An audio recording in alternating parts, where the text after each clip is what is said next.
ਕਾਰਾਂ ਦੀਆਂ ਪਾਈਆਂ ਹੋਈਆਂ ਨੇ ਉਹਨਾਂ ਨੂੰ ਜਿਵੇਂ ਕਹਿੰਦੇ ਨੇ ਵੀ ਹੱਥ ਨਾਲ ਪਾਈ ਹੋਈ ਗੱਠ ਮੂੰਹ ਨਾਲ ਖੋਲ੍ਹਣੀ ਪੈਂਦੀ, ਸਾਡੇ ਨਾਲ ਤਾਂ ਉਹ ਹੋ ਰਿਹਾ। ਹੁਣ ਇਸ ਸਾਰੇ ਪ੍ਰੋਸੈਸ ਦੇ ਵਿੱਚ ਇਹ ਹੈ ਕਿ ਸਰਕਾਰ ਅੱਖਾਂ ਬੰਦ ਕਰ ਲਈ ਵੀ ਜੋ ਚੱਲੀ ਜਾਂਦਾ ਚੱਲੀ ਜਾਵੇ। ਕਈ ਥਾਵਾਂ ਤਾਂ ਅਸੀਂ ਇਹੋ ਜਿਹੀਆਂ ਵੀ ਦੇਖੀਆਂ ਨੇ ਵੀ ਜੇ ਕਿਤੇ ਕੋਈ ਫਾਇਰ ਟ੍ਰੈਜਡੀ ਹੋ ਜੇ ਤੇ ਉੱਥੇ ਫਾਇਰ ਬ੍ਰਿਗੇਡ ਵੀ ਨਹੀਂ। ਕੰਕਰੀਟ ਦਾ ਜੰਗਲ ਬਣ ਰਿਹਾ ਪੰਜਾਬ ਦੇ ਵਿੱਚ, ਉਹ ਪਲੈਨਡ ਡਿਵੈਲਪਮੈਂਟ ਨਹੀਂ ਹੈਗੀ। ਸੋ ਜਦੋਂ ਇਹੋ ਜਿਹਾ ਮਾਹੌਲ ਬਣ ਜਾਂਦਾ ਹੁੰਦਾ ਨੇ, ਜਿਹੜੇ ਜੈਨੂਇਨ ਬਾਇਰਸ ਨੇ ਉਹ ਵੀ ਕਿਤੇ ਨਾ ਕਿਤੇ ਉਹਦੇ ਵਿੱਚ ਉਸ ਮਾਹੌਲ ਦੇ ਵਿੱਚ। ਇੱਕ ਚੀਜ਼ ਦੱਸੋ, NOC ਤੋਂ ਬਿਨਾਂ ਜਿਹੜੀਆਂ ਰਜਿਸਟਰੀਆਂ ਇੱਕ ਰਿਪੋਰਟ ਬਣ ਕੇ DC ਮੈਡਮ ਲੁਧਿਆਣਾ ਨੂੰ ਆਈ ਸੀਗੀ, ਜਿਹੜੀਆਂ ਤਹਿਸੀਲ ਗਿੱਲਾਂ 'ਚ ਹੋਈਆਂ ਸੀ 100 ਕੁਛ ਰਜਿਸਟਰੀਆਂ ਇੱਕ ਦਿਨ 'ਚ 5 ਵਜੇ ਤੋਂ ਬਾਅਦ, ਅੱਜ ਤੱਕ ਉਹਦੀ ਰਿਪੋਰਟ ਨਹੀਂ ਬਣ ਸਕੀ। ਸਰਕਾਰ ਦੇ ਕੋਲ ਗਈ, ਦੱਸੋ ਇਹ ਤੁਹਾਡੇ ਟਾਈਮ 'ਚ ਹੋਈ ਆ? ਹੁਣ ਪਿਛਲੇ 2 ਮਹੀਨੇ ਪਹਿਲਾਂ ਜਦੋਂ ਤਹਿਸੀਲਦਾਰ ਪੰਨੂ ਸੀ, ਉਹਨਾਂ ਨੇ ਉਹਨੇ ਹਾਈ ਕੋਰਟ ਰੇਟ ਲਾਤੀ, ਉਹ ਜਾ ਕੇ ਬਦਲ ਗਿਆ, ਉਹਦੀ ਟ੍ਰਾਂਸਫਰ ਹੋ ਗਈ। ਪ੍ਰੈਕਟਿਸਿਸ ਵੀ ਸਰਕਾਰ ਦੇ ਧਿਆਨ ਦੇ ਵਿੱਚ ਆਈਆਂ ਨੇ ਕਿ ਜਿਸ ਦੇ ਨਾਲ ਹਵਾ ਦੇ ਵਿੱਚ ਹੀ ਕਲੋਨੀ ਹੈ ਜਿਹੜੀ ਉਹ ਕੱਟ ਦਿੱਤੀ ਗਈ ਤੇ ਉਹਦੇ ਨਾਲ ਅਲਟੀਮੇਟਲੀ ਉਹ ਜਿਹੜੀ ਫਲੀਸਿੰਗ ਹੈ ਉਹ ਜੇ ਚੂਨਾ ਲੱਗਣਾ ਤਾਂ ਕਿਹਨੂੰ ਲੱਗਣਾ? ਆਮ ਲੋਕਾਂ ਨੂੰ ਲੱਗਣਾ। ਸੋ ਇਹਦੇ ਬਾਰੇ ਮੈਨੂੰ ਤੁਹਾਡੇ ਤੋਂ ਪਤਾ ਲੱਗ ਰਿਹਾ ਹੈ। ਜੇ ਕੋਈ ਇਸ ਤਰੀਕੇ ਦੀ ਗੱਲ ਹੈਗੀ, ਧੜੱਲੇਦਾਰ ਚਾਹੇ ਜਿੰਨਾ ਮਰਜ਼ੀ ਹੋਵੇ, ਲਾਅ ਆਫ ਲੈਂਡ ਹੈ ਜਿਹੜਾ ਉਹ ਪ੍ਰੀਵੇਲ ਕਰੂਗਾ। ਕਿਸੇ ਦਾ ਧੜੱਲਾ ਕੰਮ ਨਹੀਂ ਚੱਲਣਾ ਹੁਣ। ਤੁਹਾਡਾ ਸਭ ਤੋਂ ਫੇਮਸ ਪੋਲੀਟੀਸ਼ੀਅਨ ਤਾਂ ਅੰਦਰ ਹੈ ਹੁਣ। ਮਾਫੀਆ ਚਲਾਉਣ ਵਾਲੇ ਅੱਜ ਆਮ ਆਦਮੀ ਪਾਰਟੀ ਦੀ ਐਕਸਾਈਜ਼ ਪਾਲਿਸੀ ਦੇ ਸਵਾਲ ਚੱਕ ਕਰ ਰਹੇ ਨੇ। ਇਹਨਾਂ ਨੂੰ ਕਹੋ ਤੁਸੀਂ 10 ਸਾਲ ਪੰਜਾਬ ਲੁੱਟ ਕੇ ਖਾ ਗਏ, ਘੱਟੋ ਘੱਟ 10 ਮਹੀਨੇ ਪੰਜਾਬ ਦੀ ਐਕਸਾਈਜ਼ ਪਾਲਿਸੀ ਦਾ ਤੁਸੀਂ ਰੈਵਨਿਊ ਜਨਰੇਸ਼ਨ ਕਿੰਨੀ ਹੁੰਦੀ ਹੈ ਇਹ ਤਾਂ ਵੇਟ ਤਾਂ ਕਰ ਲਓ। ਬਿਨਾਂ ਗੱਲ ਤੋਂ ਜੋੜੇ ਲਾ ਕੇ ਭੱਜੀ ਜਾਂਦੇ ਨੇ। ਉਹਨਾਂ ਨੂੰ ਕੋਈ ਇੱਕ ਮਿੰਟ, ਤੁਸੀਂ ਚਾਹੁੰਦੇ ਹੋ ਵੀ ਬਾਈਬਲ ਕਲਾਂ ਬੇਅਦਬੀ ਦਾ ਔਰ ਗੋਲੀ ਕਾਂਡ ਦਾ ਚਾਹੁੰਦੇ ਹੋ ਤੇ ਜਿਨ੍ਹਾਂ ਦੇ ਉੱਪਰ ਉਂਗਲਾਂ ਉੱਠੀਆਂ ਨੇ ਉਹਨਾਂ ਨੂੰ ਨੋਟਿਸ ਜਾਰੀ ਹੋਊਗਾ ਕਿ ਨਹੀਂ? ਸਾਡੀ ਕਦੀ ਘਬਰਾਹਟ ਇਸ 'ਚ ਐਵੇਂ ਇੰਪ੍ਰੈਕਟੀਕਲ ਸਵਾਲ ਲੱਗ ਰਿਹਾ ਕਰੋ। ਤੁਸੀਂ ਥੋੜੇ ਜਿਹੇ ਰਿਸਪੌਂਸਿਵ। ਨਰੇਸ਼ ਸੂਦ ਹੈਗਾ ਸਨਰਾਈਜ਼ ਕਲੋਥਿੰਗ ਵਾਲਾ, ਉਹਨੇ ਮਾਈਕ ਤੇ ਕਰ ਯਾਰ ਪ੍ਰਾਈਮ ਉਤੇ ਉਹਨੇ ਆਪਣਾ ਤਾਂ ਬਹੁਤ ਲੋਕਾਂ ਨੇ ਇੱਕ ਮਿੰਟ ਖੜ ਜਾਓ ਜੀ, ਮੇਰੀ ਗੱਲ ਸਮਝੋ ਇੱਕ ਮਿੰਟ। ਭਾਈ ਮੈਂ ਵੀ ਨਹੀਂ ਜਾਣਦਾ, ਪਰ ਇੱਕ ਜਾਂ ਗੈਂਗਸਟਰ ਦਾ ਨਾਂ ਲੈਂਦਾ ਜਾਂ ਪੁਲਿਸ ਦਾ ਨਾਂ ਲੈਂਦਾ, ਫਿਰ ਤੁਹਾਡੀ ਧਮਕੀ ਸਿੱਧੀ ਦੇ ਦਿੰਦਾ। ਅਮਨ ਅਰੋੜਾ ਮੇਰੇ ਯਾਰ ਆ, ਮੈਨੂੰ ਐਵੇਂ ਨਹੀਂ ਪਤਾ ਸੀ ਕਿ ਅਮਨ ਅਰੋੜਾ ਜੀ MLA ਕਿ MP ਹੈ। ਮੈਨੂੰ ਦਾ ਪਰਪਸ ਮਕਸਦ ਜਿਸ ਦਿਨ ਦੀ ਭਗਵੰਤ ਮਾਨ ਜੀ ਦੀ ਸਰਕਾਰ ਬਣੀ ਹੈ ਉਸ ਦਿਨ ਤੋਂ ਹੀ ਬਾਕੀ ਸਾਰੇ ਸੈਕਟਰਸ ਦੇ ਨਾਲ ਮਾਨ ਸਾਹਿਬ ਦੀ ਸਰਕਾਰ ਨੇ ਇੱਕ ਤਹੀਆ ਕੀਤਾ ਹੋਇਆ ਕਿ ਪੰਜਾਬ ਦੇ ਲੋਕਾਂ ਨੂੰ ਅਰਬਨ ਪਲਾਨ ਡਿਵੈਲਪਮੈਂਟ ਹੈ ਜਿਹੜੀ ਵਿਦਆਊਟ ਹੈਸਲਸ ਅਸੀਂ ਉਹ ਪ੍ਰੋਵਾਈਡ ਕਰਨੀ ਹੈ। ਜਿਸ ਦੇ ਤਹਿਤ ਜਿਸ ਦਿਨ ਦੀ CM ਸਾਹਿਬ ਨੇ ਮੈਨੂੰ ਜ਼ਿੰਮੇਵਾਰੀ ਸੌਂਪੀ ਹੈ, ਮੈਂ ਆਪਣੇ ਮਹਿਕਮੇ ਦੇ ਸਾਰੇ ਅਧਿਕਾਰੀਆਂ ਨਾਲ, ਪ੍ਰਿੰਸੀਪਲ ਸੈਕਟਰੀ ਸਾਹਿਬ ਅਜੇ ਕੁਮਾਰ ਸਿਨਹਾ ਜੀ ਵੀ ਨਾਲ ਆਏ ਨੇ, ਸਾਰੇ MLA ਸਾਹਿਬਾਨ ਨੇ, ਸਾਰੀਆਂ ਅਥਾਰਟੀਜ਼ ਦੇ ਵਿੱਚ ਜਾ ਕੇ ਅਸੀਂ ਜਿਹੜੀਆਂ ਡਿਪਾਰਟਮੈਂਟਲ ਮੀਟਿੰਗਸ ਨੇ ਉਹ ਕਰ ਰਹੇ ਹਾਂ, RWAs ਨੂੰ ਮਿਲ ਰਹੇ ਹਾਂ, ਜਿਹੜੇ ਡਿਵੈਲਪਰਸ ਨੇ ਉਹਨਾਂ ਨੂੰ ਮਿਲ ਰਹੇ ਹਾਂ ਔਰ ਇੱਕ ਚੀਜ਼ ਇਨਸ਼ੋਰ ਕਰ ਰਹੇ ਹਾਂ ਕਿ ਲੋਕਾਂ ਨੂੰ ਕਿਸੇ ਤਰੀਕੇ ਦੀ ਕੋਈ ਦਿੱਕਤ ਨਾ ਆਵੇ। ਜਿਹੜੀਆਂ ਕੋਈ ਉਹਨਾਂ ਦੀਆਂ ਜੈਨੂਇਨ ਮੁਸ਼ਕਲਾਂ ਹੈਗੀਆਂ ਉਹਨਾਂ ਨੂੰ ਪ੍ਰਾਇੋਰਟੀ ਦੇ ਆਧਾਰ ਦੇ ਉੱਪਰ ਐਡਰੈਸ ਕੀਤਾ ਜਾਵੇ ਔਰ ਸਾਰੇ ਪ੍ਰੋਸੈਸ ਨੂੰ ਸਟਰੀਮਲਾਈਨ ਕੀਤਾ ਜਾਵੇ। ਕਿਉਂਕਿ ਪਿਛਲੇ ਲੰਬੇ ਸਮੇਂ ਦੇ ਵਿੱਚ ਅਨਫੋਰਚੂਨੇਟਲੀ ਪੰਜਾਬ ਦੇ ਵਿੱਚ ਹੋਇਆ ਕੀ ਹੈ ਕਿ ਨਾ ਤਾਂ ਸਰਕਾਰ ਪੂਰਾ ਖੁਦ ਆਪ ਔਰ ਨਾ ਹੀ ਜਿਹੜੇ ਪਲਾਨ ਡਿਵੈਲਪਰ ਸੀਗੇ ਉਹ ਕਿਤੇ ਪਿੱਛੇ ਰਹਿ ਗਏ ਤੇ ਅਨਪਲਾਨਡ ਡਿਵੈਲਪਮੈਂਟਸ ਜਿਹੜੀਆਂ ਉਹ ਹੋਈ ਗਈਆਂ। ਕਿਉਂਕਿ ਇਹਦੇ ਵਿੱਚ ਖਾਸ ਤੌਰ ਤੇ ਜਿਹੜੇ ਪੋਲੀਟੀਕਲ ਲੀਡਰ ਸੀਗੇ ਉਹਨਾਂ ਦੇ ਆਪਣੇ ਇੰਟਰਸਟ ਨੇ ਜਿਹੜੇ ਉਹ ਪੈਦਾ ਹੋ ਗਏ ਸੀਗੇ। ਸੋ ਉਹਨਾਂ ਸਾਰੀਆਂ ਚੀਜ਼ਾਂ ਨੂੰ ਰੈਗੂਲੇਟ ਕਰਨ ਦੇ ਲਈ ਔਰ ਲੋਕਾਂ ਤੋਂ ਉਹਨਾਂ ਦੀਆਂ ਮੁਸ਼ਕਲਾਂ ਸਮਝਣ ਦੇ ਲਈ, ਕਿਉਂਕਿ ਜਿਸ ਨੂੰ ਤਕਲੀਫ ਹੁੰਦੀ ਹੈ ਸਭ ਤੋਂ ਵਧੀਆ ਹੱਲ ਵੀ ਉਸੇ ਕੋਲ ਹੁੰਦਾ ਹੈ। ਸੋ ਇਸ ਕਰਕੇ ਅਸੀਂ ਸਾਰੀਆਂ ਅਥਾਰਟੀਜ਼ ਦੇ ਵਿੱਚ ਜਾ ਰਹੇ ਹਾਂ। ਪਹਿਲਾਂ ਹੀ ਬਠਿੰਡਾ ਪਟਿਆਲਾ ਕਵਰ ਕਰ ਚੁੱਕੇ, ਮੋਹਾਲੀ ਕਵਰ ਕਰ ਚੁੱਕੇ, ਅੱਜ ਗਲਾਡਾ ਦੇ ਵਿੱਚ ਆਇਆ। ਡਿਪਾਰਟਮੈਂਟਲ ਮੀਟਿੰਗ ਹੋ ਚੁੱਕੀ ਹੈ ਇੰਟਰਨਲ। ਇਸ ਤੋਂ ਬਾਅਦ RWAs ਦੇ ਨਾਲ ਡਿਵੈਲਪਰਸ ਦੇ ਨਾਲ ਮੀਟਿੰਗਾਂ ਨੇ ਤਾਂ ਕਿ ਇੱਕ ਵਧੀਆ ਸੁਖਾਲਾ ਅਰਬਨ ਪਲਾਨ ਡਿਵੈਲਪਮੈਂਟ ਦਾ ਮਾਹੌਲ ਹੈ ਜਿਹੜਾ ਪੰਜਾਬ ਦੇ ਵਿੱਚ ਅਸੀਂ ਦੇ ਸਕੀਏ। ਇੱਕ ਅਰੋੜਾ ਜੀ, ਪਿਛਲੇ ਦਰਮਿਆਨ ਨਜਾਇਜ਼ ਕਲੋਨੀਆਂ ਬਣ ਗਈਆਂ, ਤੁਸੀਂ ਉਹਨੂੰ ਰੋਕਣ ਵਾਸਤੇ ਸਰਕਾਰ ਆਈ ਹੈ, NOC ਨਾਲ ਮਨਜ਼ੂਰ ਕਰਤੀ ਵੀ NOC ਹੋਣੀ ਚਾਹੀਦੀ ਹੈਗੀ ਆ, ਜਿਹਨਾਂ ਨਾਲ ਰਜਿਸਟਰੀਆਂ ਰੁਕੀਆਂ। ਆਮ ਲੋਕਾਂ ਨੂੰ ਬੜੀ ਪਰੇਸ਼ਾਨੀ ਆ ਰਹੀ ਆ। ਜਿਹੜਾ ਲੋਕਾਂ ਨੇ ਨਜਾਇਜ਼ ਕਲੋਨੀ ਅਫਸਰਾਂ ਨੇ ਕਟਵਾਈਆਂ ਨੇ, ਜਿਹੜੇ ਉਹਨਾਂ ਦੇ ਖਿਲਾਫ ਕਾਰਵਾਈ ਹੋਊਗੀ? ਦੇਖੋ, ਇਸ ਤਰ੍ਹਾਂ ਕਿ ਇਹ ਇੱਕ ਬੜਾ ਗੁੰਝਲਦਾਰ ਪ੍ਰੋਸੈਸ ਹੈ ਜਿਹੜਾ ਉਹ ਬਣ ਚੁੱਕਿਆ। ਜਿਵੇਂ ਮੈਂ ਤੁਹਾਨੂੰ ਪਹਿਲਾਂ ਦੱਸ ਕੇ ਹਟਿਆ ਕਿ ਪਿਛਲੇ ਸਮਿਆਂ ਦੇ ਵਿੱਚ ਲੀਡਰਾਂ ਦੀਆਂ, ਅਫਸਰਾਂ ਦੀਆਂ ਔਰ ਲੈਂਡ ਮਾਫੀਆਜ਼ ਦੀਆਂ ਆਪਣੇ ਇੰਟਰਸਟ ਨੇ ਜਿਹੜੇ ਉਹ ਡਿਵੈਲਪ ਹੋ ਗਏ, ਜਿਹਦੀ ਵਜ੍ਹਾ ਕਰਕੇ ਅੱਜ ਪੰਜਾਬ ਦੇ ਵਿੱਚ 14,000 ਅਨਆਥੋਰਾਈਜ਼ਡ ਕਾਲੋਨੀਜ਼ ਨੇ ਜਿਹੜੀਆਂ ਉਹ ਬਣ ਚੁੱਕੀਆਂ। ਹੁਣ ਇਹਦੇ ਵਿੱਚ ਸਾਡੇ ਲਈ ਡਬਲ ਵੈਮੀ ਇਹ ਹੈ, ਸਾਡੇ ਲਈ ਮੁਸ਼ਕਿਲ ਦਿੱਕਤ ਇਹ ਹੈ ਕਿ ਹਾਈ ਕੋਰਟ ਦੇ ਵਿੱਚ ਇੱਕ ਕੇਸ ਹੋਇਆ ਜਿਸ ਦੇ ਵਿੱਚ ਕਿਹਾ ਗਿਆ ਕਿ ਕਿਸੇ ਵੀ ਤਰੀਕੇ ਦੀ ਅਨਪਲੈਨਡ ਡਿਵੈਲਪਮੈਂਟ ਜਿਹੜੀ ਉਹ ਨਹੀਂ ਹੋਏਗੀ। ਔਰ ਹਾਈ ਕੋਰਟ ਨੇ ਇਹਦੀਆਂ ਡਾਇਰੈਕਸ਼ਨ ਸੀਗੀਆਂ ਕਿ ਇੱਕ ਪਾਸੇ ਤੁਸੀਂ ਪਾਪਰਾ ਐਕਟ ਹੈ ਜਿਹੜਾ 1995 ਵਿੱਚ ਉਹ ਬਣਾ ਰੱਖਿਆ ਹੈ, ਦੂਜੇ ਪਾਸੇ ਤੁਸੀਂ ਟਾਈਮ ਐਂਡ ਅਗੇਨ ਬਾਰ-ਬਾਰ ਰੈਗੂਲਰਾਈਜੇਸ਼ਨ ਦੇ ਵਨ ਟਾਈਮ ਰੈਗੂਲਰਾਈਜੇਸ਼ਨ ਦੇ ਨਾਂ 'ਤੇ ਤੁਸੀਂ ਉਹਨਾਂ ਸਾਰੀਆਂ ਇਰਰੈਗੂਲਰ ਨੂੰ ਰੈਗੂਲਰ ਕਰ ਦਿੰਦੇ ਹੋ। ਸੋ ਉਸ ਚੱਕਰ ਦੇ ਵਿੱਚ 2 ਸੀਨੀਅਰ ਅਧਿਕਾਰੀਆਂ ਨੂੰ ਪੰਜਾਬ ਦਿਆਂ ਨੂੰ ਉੱਥੇ ਐਫੀਡੇਵਿਟ ਲਾਉਣੇ ਪਏ ਹਾਊਸਿੰਗ ਔਰ ਲੋਕਲ ਗਵਰਨਮੈਂਟ ਨੂੰ ਕਿ ਅਸੀਂ ਅਨਪਲੈਨਡ ਡਿਵੈਲਪਮੈਂਟ ਹੈ ਜਿਹੜੀ ਉਹ ਨਹੀਂ ਹੋਣ ਦੇਵਾਂਗੇ। ਸੋ ਇਹ ਬੜੀਆਂ ਮੁਸ਼ਕਲਾਂ ਨੇ, ਗੱਠਾਂ ਨੇ ਜਿਹੜੀਆਂ ਉਹ ਪਿਛਲੀਆਂ ਸਰਕਾਰਾਂ ਦੀਆਂ ਪਾਈਆਂ ਹੋਈਆਂ ਨੇ, ਉਹਨਾਂ ਨੂੰ ਜਿਵੇਂ ਕਹਿੰਦੇ ਨੇ ਵੀ ਹੱਥ ਨਾਲ ਪਾਈ ਹੋਈ ਗੱਠ ਮੂੰਹ ਨਾਲ ਖੋਲ੍ਹਣੀ ਪੈਂਦੀ, ਸਾਡੇ ਨਾਲ ਤਾਂ ਉਹ ਹੋ ਰਿਹਾ। ਹੁਣ ਇਸ ਸਾਰੇ ਪ੍ਰੋਸੈਸ ਦੇ ਵਿੱਚ ਜਾਂ ਤਾਂ ਇਹ ਹੈ ਕਿ ਸਰਕਾਰ ਅੱਖਾਂ ਬੰਦ ਕਰ ਲਈ ਵੀ ਜੋ ਚੱਲੀ ਜਾਂਦਾ ਚੱਲੀ ਜਾਵੇ। ਕਈ ਥਾਵਾਂ ਤਾਂ ਅਸੀਂ ਇਹੋ ਜਿਹੀਆਂ ਵੀ ਦੇਖੀਆਂ ਨੇ ਵੀ ਜੇ ਕਿਤੇ ਕੋਈ ਫਾਇਰ ਟ੍ਰੈਜਡੀ ਹੋ ਜੇ ਤੇ ਉੱਥੇ ਫਾਇਰ ਬ੍ਰਿਗੇਡ ਵੀ ਨਹੀਂ ਪਹੁੰਚ ਸਕਦੀ ਹੈਗੀ। ਇਹੋ ਜਿਹੀ ਉਹ ਕੰਕਰੀਟ ਦਾ ਜੰਗਲ ਬਣ ਰਿਹਾ ਪੰਜਾਬ ਦੇ ਵਿੱਚ, ਉਹ ਪਲੈਨਡ ਡਿਵੈਲਪਮੈਂਟ ਨਹੀਂ ਹੈਗੀ। ਸੋ ਜਦੋਂ ਇਹੋ ਜਿਹਾ ਮਾਹੌਲ ਬਣ ਜਾਂਦਾ ਹੁੰਦੇ ਨੇ, ਜਿਹੜੇ ਜੈਨੂਇਨ ਬਾਇਰਸ ਨੇ ਉਹ ਵੀ ਕਿਤੇ ਨਾ ਕਿਤੇ ਉਹਦੇ ਵਿੱਚ ਉਸ ਮਾਹੌਲ ਦੇ ਵਿੱਚ ਪਿਸ ਜਾਂਦੇ ਹੁੰਦੇ ਨੇ। ਪਰ ਭਗਵੰਤ ਮਾਨ ਜੀ ਬੜੇ ਫਿਕਰਮੰਦ ਨੇ, ਸਾਰੀ ਸਰਕਾਰ ਇਸ ਮਸਲੇ ਦੇ ਉੱਪਰ ਬੜੀ ਫਿਕਰਮੰਦ ਹੈ। ਇਸ ਸਾਰੇ ਮਸਲੇ ਨੂੰ ਜਿਹੜੇ ਜੈਨੂਇਨ ਬਾਇਰਸ ਨੇ, ਜਿਹੜੇ ਐਂਡ ਯੂਜ਼ਰਸ ਨੇ, ਉਹਨਾਂ ਨੂੰ ਕਿਵੇਂ ਫੈਸਿਲੀਟੇਟ ਕੀਤਾ ਜਾਵੇ, ਉਹਨਾਂ ਨੂੰ ਕਿਵੇਂ ਜਿਹੜਾ ਉਹਨਾਂ ਦਾ ਮਸਲਾ ਹੱਲ ਕੀਤਾ ਜਾਵੇ, ਤੇ ਜਿਹੜੇ ਕੋਈ ਕਲੋਨੀਆਂ ਦੇ ਨਾਮ ਦੇ ਉੱਪਰ ਸਰਕਾਰ ਨੂੰ ਜਾਂ ਲੋਕਾਂ ਨੂੰ ਚੂਨਾ ਲਾਉਣ ਦੀ ਕੋਸ਼ਿਸ਼ ਕਰ ਰਹੇ ਨੇ, ਉਹਨਾਂ ਨੂੰ ਕਿਵੇਂ ਰੋਕਿਆ ਜਾਵੇ। ਇਹ ਸਾਰੇ ਦੇ ਉੱਪਰ ਪ੍ਰੋਸੈਸ ਹੈ ਜਿਹੜਾ ਉਹ ਚੱਲ ਰਿਹਾ। ਬੜੀ ਜਲਦੀ ਹੀ ਇਹਦੇ ਉੱਪਰ ਕੋਈ ਨਾ ਕੋਈ ਕੰਸੈਂਸਸ ਬਣਾ ਕੇ ਅਸੀਂ ਅੱਗੇ ਵਧਾਂਗੇ ਔਰ ਇਹ ਇੱਕ ਇੰਸ਼ੋਰ ਕਰਾਂਗੇ। ਅੱਜ ਮੈਂ ਬੜਾ ਕਲੀਅਰ ਕਰ ਦੇਣਾ ਚਾਹੁੰਦਾ ਕਿ ਪਿਛਲਾ ਬਾਰੇ ਤਾਂ ਮਾਨ ਸਾਹਿਬ ਖੁਦ ਆਪ ਮੋਨੀਟਰ ਕਰਦੇ ਨੇ, ਪਰ ਅੱਗੇ ਲਈ ਜਿੱਥੇ ਤੱਕ ਪੰਜਾਬ ਸਰਕਾਰ ਦਾ ਸਵਾਲ ਹੈ, ਇੱਕ ਵੀ ਅਨਆਥੋਰਾਈਜ਼ਡ ਇਲੀਗਲ ਕਾਲੋਨੀ ਹੈ ਜਿਹੜੀ ਉਹ ਪੰਜਾਬ ਸਰਕਾਰ ਨੇ ਅਸੀਂ ਨਹੀਂ ਵੰਡ ਦੇਣੀ। ਉਹ ਸਖਤ ਕਾਰਵਾਈ ਉਹਦੇ ਉੱਪਰ ਹੋਊਗੀ। ਸਰ ਇੱਕ ਚੀਜ਼ ਕੱਥੇ ਆਪਣੀ ਨਵੀਂ ਪਾਲਿਸੀ ਡਿਕਲੇਅਰ ਕਰ ਦਿਓ। ਹਾਂਜੀ, ਕੱਥੇ ਨਈ ਪਾਲਿਸੀ ਡਿਕਲੇਅਰ ਕਰ ਦਿਓ। ਦੇਖੋ ਅਸੀਂ ਲੱਗੇ ਹੋਏ ਹਾਂ ਜੀ, ਫਰੋਮ ਡੇ 1 ਲੱਗੇ ਹੋਏ ਹਾਂ। ਮੇਰੇ ਖਿਆਲ ਦੇ ਵਿੱਚ ਤਕਰੀਬਨ ਮਹੀਨੇ 20 ਦਿਨ ਦਾ ਕੰਮ ਹੈ ਜੀ। ਪ੍ਰੋਸੈਸ ਇਹਦੇ ਉੱਪਰ ਵੱਡੇ ਕੰਪਲੀਟ ਹੋ ਜਾਏਗੀ, ਹੋਪਫੁਲੀ ਹੋ ਜਾਣਾ ਚਾਹੀਦਾ। ਇੱਕ ਸਰ ਇੱਕ ਚੀਜ਼ ਦੱਸੋ ਸਰ, ਇੱਕ ਰਜਿਸਟਰੀਆਂ ਜਿਹੜੀਆਂ ਇੱਕ ਮਿੰਟ, ਬਿਨਾਂ ਐਨਓਸੀ ਤੋਂ ਹੋ ਰਹੀਆਂ ਨੇ, ਇੱਕ ਚੀਜ਼ ਦੱਸੋ ਭਾਈ ਸਾਹਿਬ ਕਾਹਲੀ ਨਾ ਕਰੋ, ਮੈਂ ਇੱਥੇ ਹਾਂ, ਜਿੰਨੇ ਮਰਜ਼ੀ ਸਵਾਲ ਕਰ ਲਿਓ, ਕੱਲੇ ਇੱਕ ਚੀਜ਼ ਦੱਸੋ, ਐਨਓਸੀ ਤੋਂ ਬਿਨਾਂ ਜਿਹੜੀਆਂ ਰਜਿਸਟਰੀਆਂ ਇੱਕ ਰਿਪੋਰਟ ਬਣ ਕੇ ਡੀਸੀ ਮੈਡਮ ਲੁਧਿਆਣਾ ਨੂੰ ਆਈ ਸੀਗੀ, ਜਿਹੜੀਆਂ ਤਹਿਸੀਲ ਗਿੱਲਾਂ 'ਚ ਹੋਈਆਂ ਸੀ 100 ਕੁਛ ਰਜਿਸਟਰੀਆਂ ਇੱਕ ਦਿਨ 'ਚ 5 ਵਜੇ ਤੋਂ ਬਾਅਦ, ਅੱਜ ਤੱਕ ਉਹਦੀ ਰਿਪੋਰਟ ਨਹੀਂ ਬਣ ਸਕੀ, ਸਰਕਾਰ ਦੇ ਕੋਲ ਗਈ। ਦੱਸੋ ਇਹ ਤੁਹਾਡੇ ਟਾਈਮ 'ਚ ਹੋਈ ਆ? ਹੁਣ ਪਿਛਲੇ 2 ਮਹੀਨੇ ਪਹਿਲਾਂ ਜਦੋਂ ਤਹਿਸੀਲਦਾਰ ਪੰਨੂ ਸੀ, ਇਹਨਾਂ ਨੇ ਉਹਨੇ ਹਾਈ ਕੋਰਟ ਰੇਟ ਲਾਤੀ, ਉਹ ਜਾ ਕੇ ਬਦਲ ਗਿਆ, ਉਹਦੀ ਟ੍ਰਾਂਸਫਰ ਹੋ ਗਈ, ਹੁਣ ਉਹ ਬੈਠਾ ਇੱਥੇ ਬਠਿੰਡੇ। ਉਹਦੇ ਹੁੰਦੇ 130 ਰਜਿਸਟਰੀਆਂ ਹੋਈਆਂ, ਉਹਦੀ ਰਿਪੋਰਟ ਬਣੀ, ਈਵਨ ਕਿ ਡੀਸੀ ਮੈਡਮ ਕੋਲ ਗਈ ਹੈ, ਕੋਈ ਹਜੇ ਉਸ 'ਤੇ ਕਾਰਵਾਈ ਨਹੀਂ ਹੋਈ ਹੈ। ਵੈਰੀਫਾਈ ਕਰਵਾਓ। ਨਹੀਂ ਉਹਦੇ 'ਚ ਦੇਖੋ ਇਸ ਤਰ੍ਹਾਂ ਕਿ ਇਹ ਜਿਹੜੇ ਤੁਸੀਂ ਮੈਨੂੰ ਤੁਹਾਡੇ ਤੋਂ ਪਤਾ ਲੱਗ ਰਿਹਾ, ਇਹ ਤੁਹਾਡੇ ਤੋਂ ਪਤਾ ਲੱਗ ਰਿਹਾ, ਇਹ ਰੈਵਨਿਊ ਡਿਪਾਰਟਮੈਂਟ ਦਾ ਜਿਹੜੀ ਰਜਿਸਟਰੀ ਹੋਣੀ ਹੈ, ਉਹ ਰੈਵਨਿਊ ਸਾਡਾ ਹਾਊਸਿੰਗ ਦੇ ਨਾਲ ਉਹਦਾ ਡਾਇਰੈਕਟਲੀ ਕੋਈ ਲਿੰਕ ਨਹੀਂ ਹੈਗਾ। ਉਹ ਜੇ ਇਸ ਤਰੀਕੇ ਦੇ ਤੁਸੀਂ ਪਿਛਲੇ ਸਮੇਂ ਦੇਖਿਆ ਹੋਊਗਾ ਵੀ 3-4 ਤਹਿਸੀਲਦਾਰ ਨੇ ਜਿਹੜੇ ਉਹ ਸਰਕਾਰ ਨੇ ਸਸਪੈਂਡ ਕੀਤੇ ਸੀਗੇ। ਹੁਣ ਇਹ ਰਿਪੋਰਟ ਗਈ ਹੈ ਕਿ ਨਹੀਂ ਗਈ? ਡੀਸੀ ਇੱਕ ਮਿੰਟ ਜੀ ਭਾਈ ਸਾਹਿਬ ਬੋਲ ਤਾਂ ਲੈਣ ਦਿਓ ਯਾਰ, ਐਂ ਕਿਉਂ ਕਰੀ ਜਾਂਦੇ ਹੋ ਤੁਸੀਂ? ਇਹ ਰੈਵਨਿਊ ਦਾ ਕੰਮ ਹੈ, ਮਾਲ ਮਹਿਕਮੇ ਦਾ ਕੰਮ ਹੈ, ਉਹ 'ਚ ਰਿਪੋਰਟ ਗਈ ਹੈ ਕਿ ਨਹੀਂ ਇਹਦੇ ਬਾਰੇ ਐਗਜ਼ੈਕਟ ਮੈਨੂੰ ਪਤਾ ਨਹੀਂ ਹੈਗਾ। ਮੈਂ ਫਿਰ ਵੀ ਪਤਾ ਕਰਕੇ ਮੈਂ ਉਹੀ ਤਾਂ ਕਹਿ ਰਿਹਾ ਜੀ, ਪਤਾ ਕਰਕੇ ਤੁਹਾਨੂੰ ਦੱਸ ਦਾਂਗੇ। ਮੰਤਰੀ ਸਾਹਿਬ ਕੋਈ ਵਨ ਟਾਈਮ ਸੈਟਲਮੈਂਟ ਪਾਲਿਸੀ ਆਊਗੀ ਜਿਹੜੀਆਂ ਕਲੋਨੀਆਂ ਰਹਿ ਗਈਆਂ ਨੇ, ਨਵੀਆਂ ਨਾਮ ਤੋਂ ਉਹਨਾਂ ਦੀ ਦੇਖੋ ਇਸ ਤਰ੍ਹਾਂ ਕਿ ਪਾਲਿਸੀ ਵਨ ਟਾਈਮ ਆਊਗੀ ਕਿ ਨਹੀਂ ਆਊਗੀ, ਇਹ ਹਜੇ ਸਰਕਾਰ ਦੇ ਵਿਚਾਰ ਅਧੀਨ ਚੱਲ ਰਿਹਾ। ਇਹਦੇ ਬਾਰੇ ਹਜੇ ਵੀ ਤੁਹਾਨੂੰ ਮੈਂ ਕੁਝ ਪੋਜ਼ਿਟਿਵ ਜਾਂ ਨੈਗੇਟਿਵ ਮੈਂ ਨਹੀਂ ਦੱਸ ਸਕਦਾ ਹੈਗਾ। ਜਿਵੇਂ ਮੈਂ ਤੁਹਾਨੂੰ ਪਹਿਲਾਂ ਕਿਹਾ ਕਿ ਠੀਕ ਹੈ, ਕੁਝ ਜਿਹੜੇ ਐਂਡ ਯੂਜ਼ਰਸ ਨੇ, ਜੈਨੂਇਨ ਨੇ ਜਿਹੜੇ, ਉਹ ਵੀ ਸ਼ਾਇਦ ਤਕਲੀਫ ਦੇ ਵਿੱਚ ਹੋਣ, ਪਰ ਬਹੁਤ ਸਾਰੇ ਇਸ ਤਰੀਕੇ ਦੀਆਂ ਮਾਲ ਪ੍ਰੈਕਟਿਸਿਸ ਵੀ ਸਰਕਾਰ ਦੇ ਧਿਆਨ ਦੇ ਵਿੱਚ ਆਈਆਂ ਨੇ ਕਿ ਜਿਸ ਦੇ ਨਾਲ ਹਵਾ ਦੇ ਵਿੱਚ ਹੀ ਕਲੋਨੀ ਹੈ ਜਿਹੜੀ ਉਹ ਕੱਟ ਦਿੱਤੀ ਗਈ, ਤੇ ਉਹਦੇ ਨਾਲ ਅਲਟੀਮੇਟਲੀ ਉਹ ਜਿਹੜੀ ਫਲੀਸਿੰਗ ਹੈ ਉਹ ਜੇ ਚੂਨਾ ਲੱਗਣਾ ਤਾਂ ਕਿਹਨੂੰ ਲੱਗਣਾ? ਆਮ ਲੋਕਾਂ ਨੂੰ ਲੱਗਣਾ। ਸੋ ਇਹ ਸਾਰੇ ਥਾਟ ਪ੍ਰੋਸੈਸ ਚੱਲ ਰਿਹਾ ਜੀ। ਇਹਦੇ ਬਾਰੇ ਹਜੇ ਐਗਜ਼ੈਕਟਲੀ ਕੁਝ ਡਿਸਾਈਡ ਫਾਈਨਲ ਨਹੀਂ ਹੋਇਆ ਹੈਗਾ। ਜੀ ਇੱਕ ਹੀ ਹੁੰਦਾ, ਕੋਈ ਨਾ ਟੂਬੜੇ ਕਲੋਨੀ ਬਣ ਜਾਂਦੀ ਆ, ਉਹਦਾ ਰੇਟ ਨਹੀਂ ਹੁੰਦਾ 80,000 90,000 ਲੱਖ ਇੱਦਾਂ, ਇਹਦੀ ਕੈਪ ਰੱਖੋ ਨਵੀਂ ਪਾਲਿਸੀ 'ਚ। ਜੇ ਹੁਣ ਦੇਖੋ, ਜੇ ਇਲੀਗਲ, ਜੇ ਇੱਕ ਆਮ ਆਦਮੀ ਆ, ਉਹ ਜੇ ਨਜਾਇਜ਼ ਕਲੋਨੀ 'ਚ ਸਸਤਾ ਪਲਾਟ ਲੈ ਲੈਂਦਾ 5,000 7,000 ਲਗਾਈ ਨੂੰ, ਉਹਨੂੰ ਪ੍ਰੋਬਲਮ ਹੈਗੀ, ਉਹਦੀ ਰਜਿਸਟਰੀ ਹੁੰਦੀ। ਜੇ ਲੰਦਾ ਕਲੋਨੀ 'ਚ, ਮੈਂ ਸਮਝ ਗਿਆ ਤੁਹਾਡੀ ਗੱਲ। ਜੋ ਰੇਟ ਬਹੁਤ ਮਹਿੰਗੇ ਨੇ। ਸੁਣੋ, ਪ੍ਰਾਈਵੇਟ ਕੋਈ ਬੰਦਾ ਆਪਦੇ ਬਿਜ਼ਨਸ ਦੇ ਵਿੱਚ ਕਿਹੜੀ ਚੀਜ਼ ਕਿੰਨੇ ਦੀ ਵੇਚੂਗਾ, ਕਿੰਨੇ ਘੱਟ ਤੇ ਵੇਚੂਗਾ, ਕਿੰਨੇ ਵੱਧ ਤੇ ਵੇਚੂਗਾ, ਇਹ ਸਰਕਾਰ ਇਹਦੀ ਕੈਪਿੰਗ ਨਹੀਂ ਕਰ ਸਕਦੀ ਹੈਗੀ।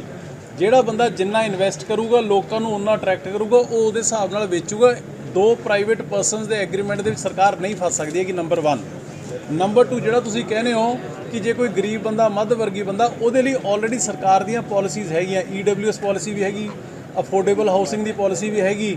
ਪਰ ਅਲਟੀਮੇਟਲੀ ਹੋਇਆ ਕੀ ਹੈ ਪਿਛਲੇ ਲੰਬੇ ਸਮੇਂ ਦੇ ਵਿੱਚ ਕਿ ਕਿਉਂ ਜਦੋਂ ਪਿਛਲੇ ਸਮੇਂ ਦੇ ਵਿੱਚ ਲੀਡਰਾਂ ਦੇ ਤੇ ਅਫਸਰਾਂ ਦੇ ਆਪਦੇ ਇੰਟਰਸਟ ਪੈਦਾ ਹੋ ਗਏ ਇਸ ਕੰਮ ਦੇ ਵਿੱਚ, ਰੀਅਲ ਏਸਟੇਟ ਦੇ ਵਿੱਚ, ਉਹਨਾਂ ਨੇ ਲੀਗਲਾਈਜ਼ਡ ਕਲੋਨੀਆਂ, ਆਥੋਰਾਈਜ਼ਡ ਕਲੋਨੀਆਂ ਦਾ ਕੰਮ ਧੱਕੇ ਨਾਲ ਠੱਪ ਕਰਤਾ ਤੇ ਇਲੀਗਲ ਕੰਮ ਚੱਲ ਪਿਆ, ਜਿਹਦੇ ਵਿੱਚ ਉਹ ਲੱਖਾਂ ਕਰੋੜਾਂ ਰੁਪਏ ਨੇ, ਜਿਹੜੇ ਅਰਬਾਂ ਰੁਪਏ ਉਹ ਕਮਾ ਗਏ। ਹੁਣ ਇਸੇ ਦੇ ਉੱਪਰ ਸਾਰਾ ਥਾਟ ਪ੍ਰੋਸੈਸ ਚੱਲ ਰਿਹਾ। ਅਸੀਂ ਜਿਹੜੀਆਂ ਚਾਹੇ ਗਰੀਬ ਵਿਅਕਤੀ ਹੈ ਕੋਈ, ਚਾਹੇ ਮੱਧ ਵਰਗੀ ਹੈ, ਚਾਹੇ ਕੋਈ ਅਪਰ ਕਲਾਸ ਦਾ ਵਿਅਕਤੀ ਹੈ, ਉਹਨਾਂ ਦੇ ਲਈ ਸਿਸਟਮ ਨੂੰ, ਮਾਹੌਲ ਨੂੰ ਫੈਸਿਲਿਟੇਟ ਕਰਾਂਗੇ ਕਿ ਉਹਨਾਂ ਨੂੰ ਪਲੈਨਡ ਡਿਵੈਲਪਮੈਂਟ ਹੀ ਰੀਜ਼ਨੇਬਲ ਰੇਟ ਦੇ ਵਿੱਚ ਮਿਲ ਸਕੇ। ਪਰ ਕਿਸੇ ਦੇ ਉੱਪਰ ਕੈਪਿੰਗ ਕਰਨਾ ਸਰਕਾਰ ਦੇ ਲਈ ਪੋਸੀਬਲ ਨਹੀਂ ਹੁੰਦਾ ਹੈਗਾ। ਮਿਸਟਰ ਅਰੋੜਾ, ਇੱਕ ਸੈਕਿੰਡ ਮੇਰੇ ਖਿਆਲ ਇੱਕ ਸੈਕਿੰਡ ਸਰ ਬੇਸਿਕਲੀ ਕੀ ਹੈ, ਲੁਧਿਆਣੇ ਦੇ ਵਿੱਚ ਪਿਛਲੇ ਕਈ ਲੰਮੇ ਸਮੇਂ ਤੋਂ ਸਰਕਾਰੀ ਕੋਈ ਵੀ ਅਰਬਨ ਸਟੇਟ ਨਹੀਂ ਆਇਆ। ਸਿਨਹਾ ਸਾਹਿਬ ਬੈਠੇ, ਸਿਨਹਾ ਸਾਹਿਬ ਇੱਥੇ 2010 ਕਮਿਸ਼ਨਰ ਸੀਗੇ, ਅਰਬਨ ਸਟੇਟ ਦੇ ਲਈ ਪਲੈਨਿੰਗ ਕੀਤੀ ਗਈ ਸੀਗੀ, ਉਹ ਸਰ ਉਹ ਵਿੱਚੇ ਰਹਿ ਗਈ ਸੀਗੀ। ਤੇ ਸਰ ਹੁਣ ਕੋਈ ਅਗਰ ਗਵਰਨਮੈਂਟ ਆਪਣਾ ਕਰਦੀ ਇਹਦੇ ਉੱਪਰ ਫਰੋਮ ਡੇ 1 ਪਹਿਲੇ ਦਿਨ ਤੋਂ ਹੀ ਵੱਡੇ ਪੱਧਰ ਦੇ ਉੱਪਰ ਕੰਮ ਹੈ ਜਿਹੜਾ ਉਹ ਚੱਲ ਰਿਹਾ ਹੈ।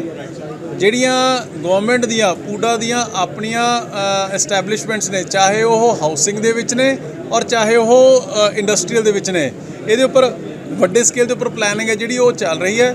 ਔਰ ਆਉਣ ਵਾਲੇ ਦਿਨਾਂ ਦੇ ਵਿੱਚ ਤੁਹਾਨੂੰ ਵੱਡੀਆਂ ਡਿਵੈਲਪਮੈਂਟਸ ਨੇ ਇਹਦੇ ਵਿੱਚ ਪੂਡਾ ਵੱਲੋਂ ਖੁਦ ਆਪ ਕਰਦੇ ਤੁਸੀਂ ਸਰਕਾਰ ਨੂੰ ਦੇਖੋ। ਨਈ ਕਲੋਨੀਆਂ ਕੱਟੋਗੇ, ਨਈ ਕਲੋਨੀਆਂ ਕੱਟੋਗੇ ਨਾ? ਹਾਂਜੀ, ਮਤਲਬ ਨਈ ਕਲੋਨੀਆਂ ਕੱਟੋਗੇ ਨਾ ਤੁਸੀਂ ਜਦੋਂ ਮੈਂ ਨਹੀਂ ਸਰ, ਮੇਕ ਇਟ ਕਲੀਅਰ। ਜਦੋਂ ਆ ਜਿਹੜੀ ਤੁਹਾਡੀ ਲੈਂਗੁਏਜ ਹੈ ਨਾ ਥੋੜੀ when I am saying कि urban planned development by PUDA itself, what does that mean? That means सुनो, that means कि चाहे हाउसिंग दी है ਤੇ ਚਾਹੇ ਇੰਡਸਟਰੀਅਲ ਦੀ ਹੈ, ਸਰਕਾਰ ਅਸੀਂ ਖੁਦ ਆਪ ਔਨ ਗਰਾਊਂਡ ਕੰਮ ਪਿਛਲੇ 4 ਮਹੀਨਿਆਂ ਤੋਂ ਚੱਲ ਰਿਹਾ ਹੈ ਤੇ ਬੜੀ ਜਲਦੀ ਹੀ ਉਹ ਪ੍ਰੋਸੈਸ ਨੂੰ ਤੁਸੀਂ ਸ਼ੇਪ ਅਪ ਹੁੰਦਾ ਦੇਖੋਗੇ। मंत्री साहब कुछ कॉलोनाइजर प्रॉपर्टी डीलर जो महंतों की जगह बेच दिया, अभी ना उसमें मीटर लग रहा है ना तो बिजली का कनेक्शन लग रहा है, उसके बारे में क्या कहना है? ਮਹੰਤਾਂ ਦੀ ਜਗ੍ਹਾ ਕਿਹੜੀ ਜੀ?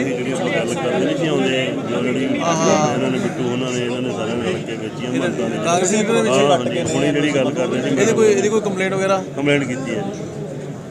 ਮੈਨੂੰ ਹੁਣ ਇਹ ਇਸ਼ੂ ਤੁਹਾਡੇ ਤੋਂ ਹੁਣੇ ਪਤਾ ਲੱਗਿਆ ਔਰ MLA ਸਾਹਿਬ ਤੋਂ। ਜੇ ਕੋਈ ਇਸ ਤਰੀਕੇ ਦੀ ਇਲੀਗਲ, ਦੇਖੋ ਲੁਧਿਆਣੇ ਦੇ ਵਿੱਚ ਮੈਂ I don't want to say, ਪਰ ਬੜੇ ਦੁੱਖ ਨਾਲ ਕਹਿਣਾ ਪੈਂਦਾ ਹੈ ਕਿ ਜਿਹੜਾ ਕਿ ਮੈਨਚੈਸਟਰ ਆਫ ਪੰਜਾਬ ਸੀਗਾ, ਜਿੰਨਾ ਰੀਅਲ ਏਸਟੇਟ ਦੇ ਵਿੱਚ 2 ਨੰਬਰ ਦਾ ਧੰਦਾ, 2 ਨੰਬਰ ਦਾ ਕੰਮ, ਗੜਬੜੀਆਂ ਜਿੰਨੀਆਂ ਲੁਧਿਆਣੇ ਦੇ ਵਿੱਚ ਹੋਈਆਂ ਨੇ ਨਾ ਜੀ, ਔਰ ਖਾਸ ਤੌਰ ਤੇ ਅੰਡਰ ਦਾ ਪੈਟਰਨੇਜ ਆਫ ਪੋਲੀਟੀਕਲ ਕਲਾਸ, ਚਾਹੇ ਉਹ ਪਹਿਲਾਂ ਅਕਾਲੀ ਦਲ ਦੀ ਸੀ ਚਾਹੇ ਕਾਂਗਰਸ ਸੀਗੀ, ਇਹੋ ਜਿਹਾ ਲੈਂਡ ਮਾਫੀਆ ਮੇਰੇ ਖਿਆਲ 'ਚ ਕਦੇ ਕਿਸੇ ਨੇ ਦੇਖਣ ਸੁਣਨ ਨੂੰ ਨਹੀਂ ਮਿਲਿਆ। ਕਿ ਜਿਹੜੀ ਹੁਣ ਤੁਸੀਂ ਮਹੰਤਾਂ ਦੀ ਜਗ੍ਹਾ ਦੀ ਗੱਲ ਕਰਦੇ ਹੋ, ਇਹ ਮੈਨੂੰ MLA ਸਾਹਿਬ ਨੇ ਦੱਸਿਆ ਕਿ ਕੰਪਲੇਂਟ ਆ ਚੁੱਕੀ, ਉਹ ਗਵਰਨਮੈਂਟ ਨਾਲ CM ਸਾਹਿਬ ਨਾਲ ਟੇਕ ਅਪ ਕਰਕੇ ਉਹਦੇ जो ਬਣਦੀ कार्रवाई है वो जरूर होगी। एक चीज़ और, जो कॉलोनी अप्रूव की, जो कॉलोनी काट देते कॉलोनाइजर, एक गली अप्रूव करवा लेते हैं, 4 गली जो है ऐसे बेच देते हैं, और साथ में उसमें जो सीवरेज वगैरह वो 4 इंची 3 इंची का डाल देते हैं।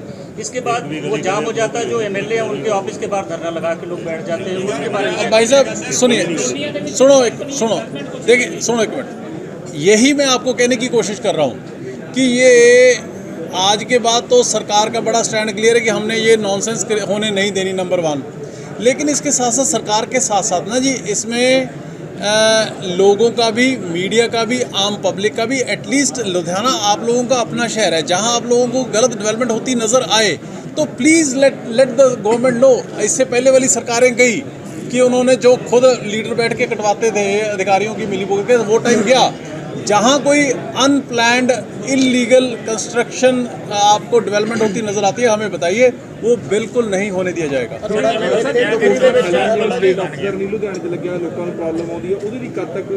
ਇਹਦੇ ਬਾਰੇ ਵੀ ਪ੍ਰੋਸੈਸ ਹੈ ਜਿਹੜਾ ਉਹ ਚੱਲ ਰਿਹਾ ਜੀ।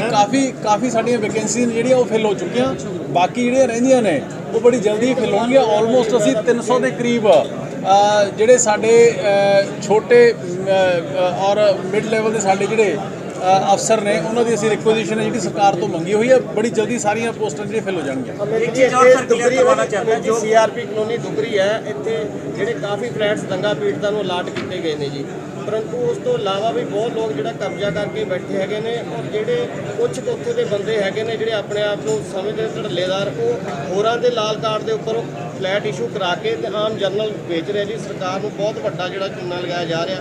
ਗਲਾਟਾ ਇਸ ਚੀਜ਼ ਨੂੰ ਲਿਖ ਕੇ ਦੇਣ ਨੂੰ ਤਿਆਰ ਹੈ ਕਿ ਹਾਂ ਇੱਥੇ ਜਿਹੜੀ ਕਰਪਸ਼ਨ ਹੋ ਰਹੀ ਹੈ। ਇਹ ਮੈਂ ਡੀ ਸਾਹਿਬ ਨਾਲ ਗੱਲ ਕਰ ਰਿਹਾ ਨਾ ਜੀ, ਇਹਦੇ ਬਾਰੇ ਮੈਨੂੰ ਤੁਹਾਡੇ ਤੋਂ ਪਤਾ ਲੱਗ ਰਿਹਾ ਹੈ। ਜੇ ਕੋਈ ਇਸ ਤਰੀਕੇ ਦੀ ਗੱਲ ਹੈਗੀ, ਧੜੱਲੇਦਾਰ ਚਾਹੇ ਜਿੰਨਾ ਮਰਜ਼ੀ ਹੋਵੇ, ਲਾਅ ਆਫ ਲੈਂਡ ਹੈ ਜਿਹੜਾ ਉਹ ਪ੍ਰਵੇਲ ਕਰੂਗਾ, ਕਿਸੇ ਦਾ ਧੜੱਲਾ ਕੰਮ ਨਹੀਂ ਚੱਲਣਾ ਹੁਣ। ਰਜਿਸਟਰੀਆਂ ਤਾਂ ਹਜੇ ਵੀ ਹੋ ਰਹੀਆਂ, ਲੈਂਡ ਮਾਫੀਆ ਦੀ ਤੁਸੀਂ ਗੱਲ ਕਰਦੇ ਆ, ਰਜਿਸਟਰੀਆਂ ਹਜੇ ਵੀ ਹੋ ਰਹੀਆਂ। ਪਹਿਲਾਂ 5000 'ਚ ਕੰਮ ਹੁੰਦਾ ਸੀ, ਹੁਣ 50000 'ਚ ਹੁੰਦਾ, ਪਰ ਮਰਦਾ ਮਾੜਾ ਬੰਦਾ ਹੀ ਪਿਆ। ਪਟਵਾਰੀ ਹਜੇ ਵੀ ਕਰੀ ਜਾਂਦਾ 50,000। ਮੈਂ ਉਹੀ ਤਾਂ ਤੁਹਾਨੂੰ ਕਹਿ ਰਿਹਾ ਨਾ ਜੀ ਵੀ ਜੇ ਇਸ ਤਰੀਕੇ ਦੀ ਕੋਈ ਗੱਲ ਹੋ ਰਹੀ ਹੈ, ਇਹ ਰੈਵਨਿਊ ਨਾਲ ਕੰਸਰਨਡ ਹੈ। ਜਦ ਤੱਕ ਸਾਡੇ ਡਿਪਾਰਟਮੈਂਟ ਦਾ ਮਸਲਾ ਸਾਡਾ ਬੜਾ ਕਲੀਅਰ ਹੈ ਕਿ ਅਸੀਂ ਅਨਆਥੋਰਾਈਜ਼ਡ ਡਿਵੈਲਪਮੈਂਟ ਨਹੀਂ ਹੋਣ ਦੇਣੀ ਹੈਗੀ। ਜੇ ਕੋਈ ਰੈਵਨਿਊ ਦੀ ਗੱਲ ਆ ਰਹੀ, ਤੁਸੀਂ ਮੈਨੂੰ ਲਿਖ ਕੇ ਦਿਓ। ਮੈਂ ਸੀਐਮ ਸਾਹਿਬ ਨਾਲ ਗੱਲ ਕਰਕੇ ਜੇ ਕੋਈ ਵੀ ਜਿਹੜਾ ਬੰਦਾ ਇਹੋ ਜਿਹਾ ਕੰਮ ਕਰਦਾ ਉਹਨੂੰ ਸਖਤ ਤੋਂ ਸਖਤ ਸਜ਼ਾ ਜਿਹੜੀ ਦਿੱਤੀ ਜਾਊਗੀ।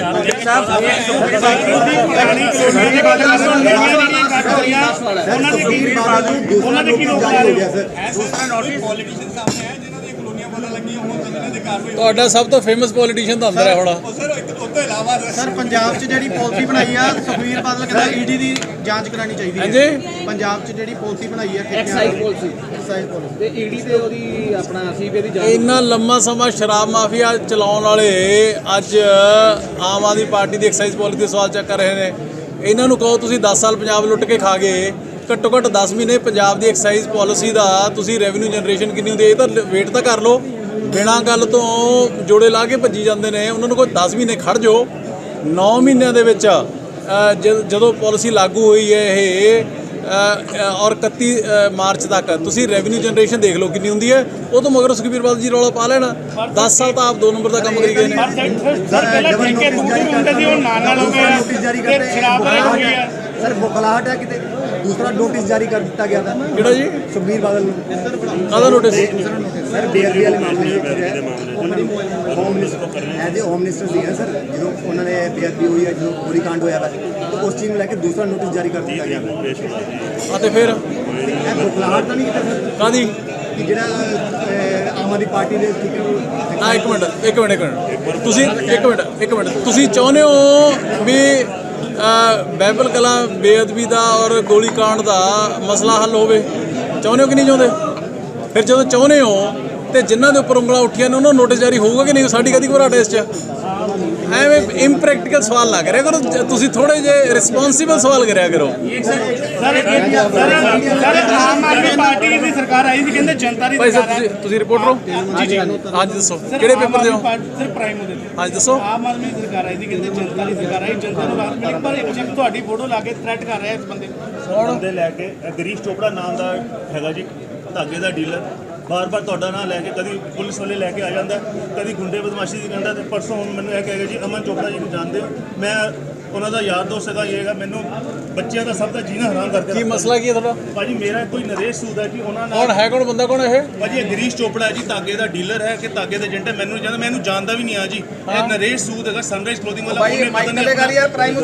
ਉਹਨੇ ਆਪਣਾ ਤਾਂ ਬਹੁਤ ਲੋਕਾਂ ਦੀ ਇੱਕ ਮਿੰਟ ਖੜ ਜਾਓ ਜੀ, ਮੇਰੀ ਗੱਲ ਸਮਝੋ ਇੱਕ ਮਿੰਟ। ਭਾਜੀ ਮੈਂ ਵੀ ਨਹੀਂ ਜਾਣਦਾ, ਪਰ ਇੱਕ ਜਾਂ ਗੈਂਗਸਟਰਸ ਦਾ ਨਾਂ ਲੈਂਦਾ ਜਾਂ ਪੁਲਿਸ ਦਾ ਨਾਂ ਲੈਂਦਾ, ਫਿਰ ਤੁਹਾਡੀ ਧਮਕੀ ਸਿੱਧੀ ਦੇ ਦਿੰਦਾ। ਅਮਨ ਅਰੋੜਾ ਮੇਰਾ ਯਾਰ ਆ, ਮੈਨੂੰ ਇਹ ਵੀ ਨਹੀਂ ਪਤਾ ਸੀ ਕਿ ਅਮਨ ਅਰੋੜਾ ਜੀ ਐਮਐਲਏ ਕਿ ਐਮਪੀ ਹੈ, ਮੈਨੂੰ ਕੱਲ ਪਤਾ ਲੱਗਾ ਸਰ। ਬੜੀ ਸੋਚ ਕੇ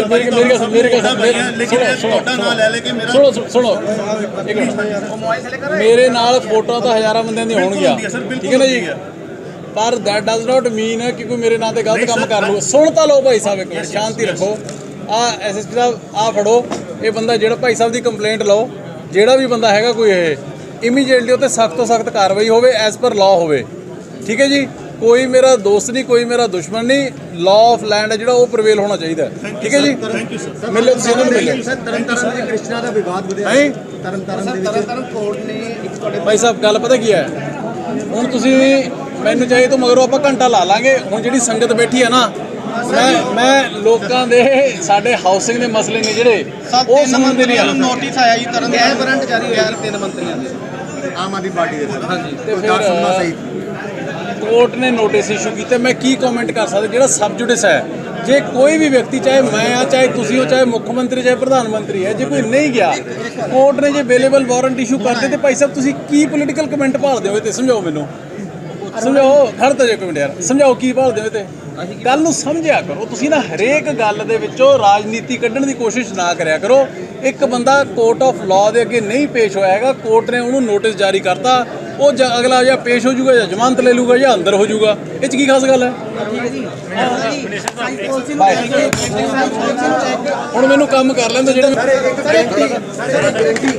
ਸਰ ਮੀਡੀਆ ਨੂੰ ਗਰੰਟੀ ਜਿਹੜੀ ਦਿੱਤੀ ਗਈ ਸੀ ਉਹ ਪੂਰੀ ਕੀਤੀ ਜਾਊਗੀ ਕਿਹੜੀ ਜੀ ਸਰ ਪ੍ਰੈਸ ਕਲੱਬ ਦੀ ਸਰ ਆਮ ਆਦਮੀ ਪਾਰਟੀ ਸੱਤਾ 'ਚ ਆਉਣ ਤੋਂ ਪਹਿਲਾਂ ਭਗਵੰਤ ਮਾਨ ਜੀ ਨੇ ਗਰੰਟੀ ਦਿੱਤੀ ਸੀ ਲੁਧਿਆਣਾ ਸ਼ਹਿਰ ਦੇ ਵਿੱਚ ਮੀਡੀਆ ਨੂੰ ਕਿ ਹਰੇਕ ਜਗ੍ਹਾ ਜਿੱਥੇ ਤੇ ਪ੍ਰੈਸ ਕਲੱਬ ਨਹੀਂ ਹੈਗੇ ਉੱਥੇ ਪ੍ਰੈਸ ਕਲੱਬ ਬਣਾਏ ਜਾਣਗੇ ਗਰੰਟੀ ਪੂਰੀ ਕੀਤੀ ਜਾਊਗੀ 100% ਜਿਹੜੀਆਂ ਗਰੰਟੀਆਂ ਨੇ ਉਹ ਪੂਰੀਆਂ ਕੀਤੀਆਂ ਜਾਣਗੀਆਂ ਨੰਬਰ 1 ਨੰਬਰ 2 ਤੁਹਾਡੇ ਮੈਨੂੰ ਸਿਰਫ ਇੰਨਾ ਚਲੋ ਤੁਹਾਡੇ ਤੁਸੀਂ ਹੁਣੇ ਸਵਾਲ ਕੀਤਾ ਹੈ ਤੁਹਾਡੇ ਇੱਥੇ ਜਿਹੜੇ ਪ੍ਰੈਸ ਕਲੱਬ ਹੈ ਜਿਹੜੇ ਪ੍ਰੈਸ ਦੇ ਜਿਹੜੇ ਮੀਡੀਆ ਤੁਹਾਡੇ ਸਾਥੀ ਨੇ ਐਸੋਸੀਏਸ਼ਨ ਤੁਹਾਡੀ ਜਿਹੜੀ ਇਲੈਕਟਿਡ ਬੋਡੀ ਹੈ ਨਹੀਂ ਸਰ ਇਲੈਕਟਡ ਨਹੀਂ ਹੈ ਅੱਛਾ ਕਿੰਨੀਆਂ ਇੱਕੋ ਹੀ ਆ ਬੋਡੀ ਕੇ ਸਰ ਇੱਥੇ ਬਹੁਤ ਬੋਡੀਆਂ ਇਸੇ ਕਰਕੇ ਪ੍ਰੈਸ ਕਲੱਬ ਨਹੀਂ ਬਣ ਪਾਇਆ ਇਸੇ ਕਰਕੇ ਸਾਡੀ ਡਿਮਾਂਡ ਹੈ ਕਿ ਸਰਕਾਰੀ ਤੌਰ ਤੇ ਸਾਨੂੰ ਪ੍ਰੈਸ ਕਲੱਬ ਦਿੱਤਾ ਜਾਵੇ ਔਰ ਅਸੀਂ ਇੱਕ ਸੁਣ ਲਓ ਅਸੀਂ ਆਪਦੇ ਵਾਅਦੇ ਤੇ ਪੂਰਾ ਉਤਰ ਜਾਾਂਗੇ ਪਰ ਜਿਹੜੀ ਤੁਹਾਡੀ ਤੁਸੀਂ ਕਹਿੰਦੇ ਹੋ ਕਈ ਬੋਡੀਜ਼ ਨੇ ਪ੍ਰੈਸ ਦੀਆਂ ਪਹਿਲਾਂ ਭਾਈ ਸਾਹਿਬ ਤੁਸੀਂ ਇਕੱਠੇ ਹੋਲੋ ਸਰਕਾਰ ਕਿਹਨੂੰ ਦੇਵੇ please try to understand please ਸੁਣਤਾ ਲਓ ਇੱਕ ਮਿੰਟ ਸ਼ਾਂਤੀ ਇਕੱਠੇ ਹੋ ਜਾਓ ਇਲੈਕਟਿਡ ਬੋਡੀ ਕਰ ਲਓ ਸਰਕਾਰ ਆਪਦੇ ਵਾਅਦੇ ਦੇ ਉੱਪਰ ਖਰਾ ਉਤਰੂਗੀ ਕਿ ਅਸੀਂ ਤੁਹਾਨੂੰ ਬਣਾ ਕੇ ਦੇਵਾਂਗੇ ਬੈਠਣ ਜੋਗੀ ਜਗ੍ਹਾ ਦੇ ਦਿਓ ਸਰ ਹੈ ਬੈਠਣ ਜੋਗੀ ਜਗ੍ਹਾ ਦੇ ਦਿਓ ਉਹ ਕੋਈ ਨਹੀਂ ਉਹ ਮੈਂ ਕਲੱਬ ਨਹੀਂ ਮੰਗਦੇ ਸਰ ਨਹੀਂ ਉਹ ਵੀ ਦੇ ਦਾਂਗੇ ਉਹ ਵੀ ਦੇ ਦਾਂਗੇ ਉਹ ਕੋਈ ਦਿੱਕਤ ਨਹੀਂ ਢਾਂਚਾ ਇੱਥੋਂ ਸ਼ੁਰੂ ਕੀਤਾ ਜਾਵੇ ਕਰ ਦਿੰਦੇ ਆਜੋ ਹੁਣ ਬਸ